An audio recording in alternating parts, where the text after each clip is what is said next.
2026 தமிழ்நாட்டின் நிரந்தர முதலமைச்சர் நம்முடைய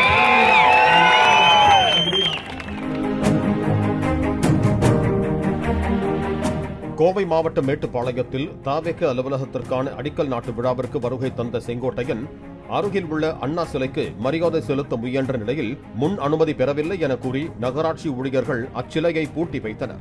ஆலங்கொம்பு பகுதியில் உள்ள எம்ஜிஆர் சிலைக்கும் செங்கோட்டையன் மரியாதை செலுத்த திட்டமிட்ட நிலையில் அந்த சிலை அதிமுகவினர் வைத்தது என்பதால் அனுமதி கிடைக்கவில்லை என கூறப்படுகிறது. இதனால் அண்ணா, எம்ஜிஆர் ஆகியோரின் சிலைகளுக்கு மாலை அணிவிக்காமல் செங்கோட்டையன் திரும்பிச் சென்றார். இந்த இயக்கம் திராவிட இயக்கம் என்று சொல்கிறார்கள். அண்ணா சிலைக்கே மாலை போட விடவில்லை. இதுவா திராவிட இயக்கம்?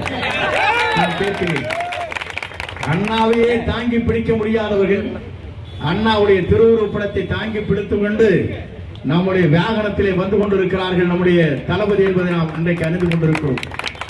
ஆகவேதான் இங்கே தெரிந்து கொள்ள வேண்டும், நாடு எங்கே சென்று கொண்டிருக்கிறது, நாட்டு மக்கள் எங்கே சென்று கொண்டிருக்கிறார் என்பதை கவனித்துக் கொள்ள வேண்டும். ஆகவேதான் இன்றைக்கு நாங்கள் சொல்லுகிறோம், 2026 தமிழ்நாட்டின் நிரந்தர முதலமைச்சர் நம்முடைய மக்கள் எண்ணங்கள் இருக்கிறது.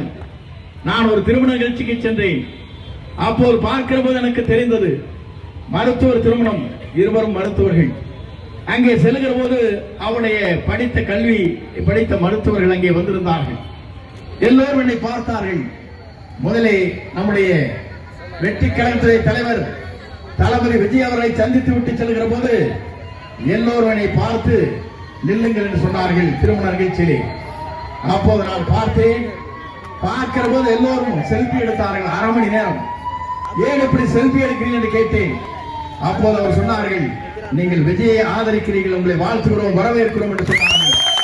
ஏன் சொன்னால் படித்தவர்களே எப்படி இருக்கிறார், மருத்துவர்களே அப்படி இருக்கிறார், ஏழையும் அப்படித்தான், தொழில் செய்கின்றவரும் அப்படித்தான். தொழில் இன்னைக்கு முடங்கி போயிருக்கிறது. இன்றைக்கு சுத்திகரிக்கப்பட்ட தண்ணீர் சரியாக வளப்படவில்லை. இதையெல்லாம் ஒரு காலத்திலே மாற்றி காட்டுவதற்கு ஆற்றல் மிக்க சக்தியாக இன்றைக்கு நாம் எண்ணி பார்க்கிறோம். ஒரு படத்திற்கு 250 கோடி ரூபாய், ஆண்டுக்கு 4 படம் பிடித்தால் 1000 கோடி. இதை தூக்கி எறிந்துவிட்டு மக்களுக்காக பணியாற்றுவதற்காக ஒரு தலைவர் வந்திருக்கிறார் சொன்னால் இந்த தலைவருடைய எதிர்காலம் எப்படி பிரகாசமுள்ள எதிர்காலமாக மக்களுக்கு மாறப்போகிறது என்பதை காலம் பதிவு சொல்லும். ஆகவே வருகின்றிருக்க நாம் அத்தனை பேரும் அயரால் உழைப்போம்.